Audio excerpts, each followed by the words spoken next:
I get it. I feel a little bit of that she's fit and all. She's been experiencing all neat stuff around her all her life. She feels it once and she's done to God. Gumball just having no say in how his body is used, and even when he says no, that seems like out. And in the beginning, where she was like this random depressed girl, like never not liked a little bit of a mess because it's the first time that Kiri was ever used, and they were experimenting with all like this and the best animations and the binges, all plus the gave us fat gumballs. I'm not gonna give it too harsh of a score. Still, god damn, I wasn't.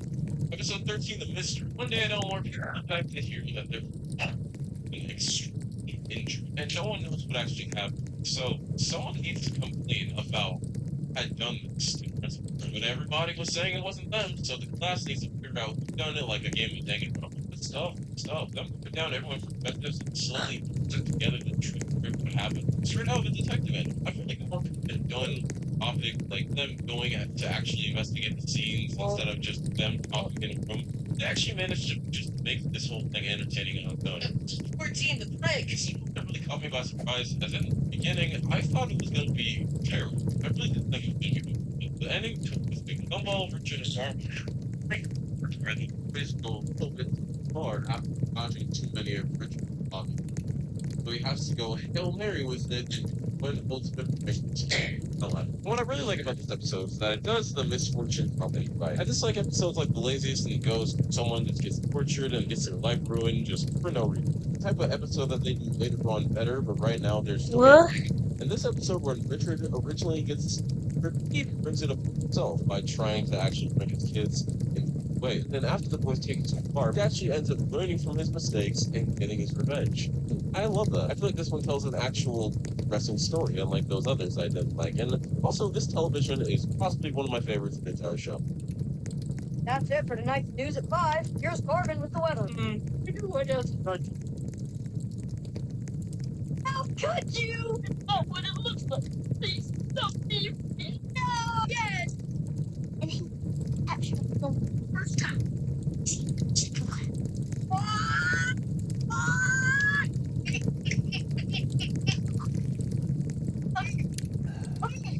No, yes, we are in a music video. This is what you call a music video. Baby, we're singing up in the video. Right. Online is helping bring you the best organic sales products and prices you can actually afford. No more big retail markets. No more dodgy ingredients. Wholesome products, easy prices. 1 million red.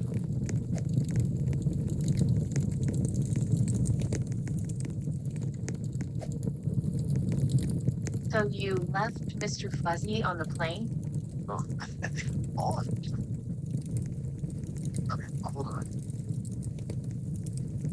Of course. Hang on. Maybe he isn't involved. It's just sightseeing. Look at it. Words. Yes. What is took off on some adventure? Number 15D is another case of an episode starting out shaky, but Call a music video. Baby, we're singing up in the video. number 15D is another case of an episode starting out shaky, but finishing great. The brothers end up discovering something that Nicole has been hiding away from them for a long time. Those are martial arts beats. They put on these karate uniforms, and all of a sudden they feel like they can't practicing what they call karate all day and just turn into full-on fighting. And Nicole is worried that if they go to school, they'll be bullied and will be stuck like this for the rest of their life, which she ends up pretty much right. They get bullied almost immediately. And once again, the ending really takes it home for me as Gumball embarrasses himself after not listening to his mom about not wearing the gi and really trying hard to do something he loves but failing miserably. Comes in to defend him, and she's just the best character for him.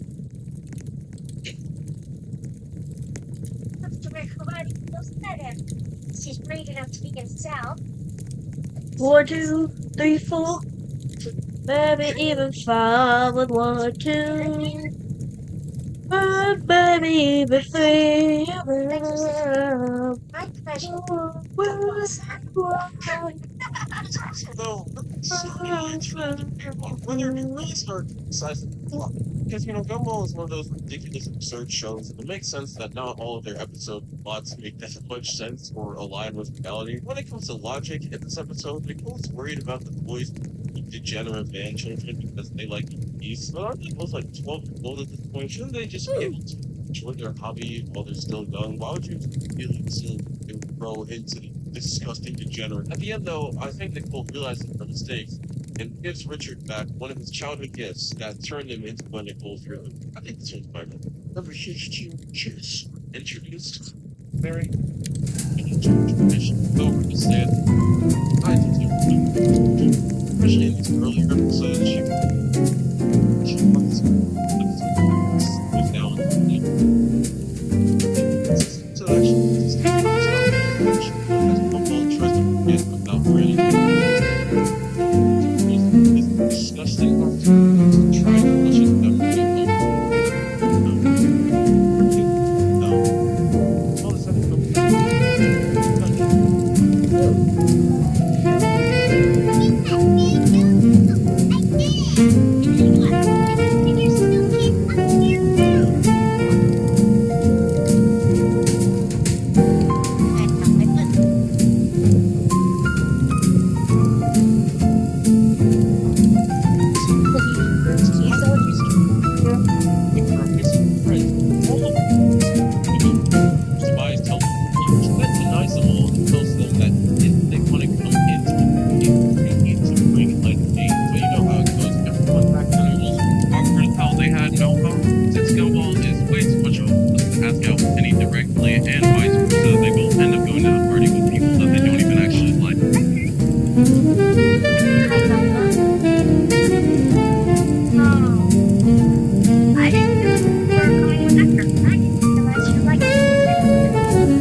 attempts that Gumball Darwin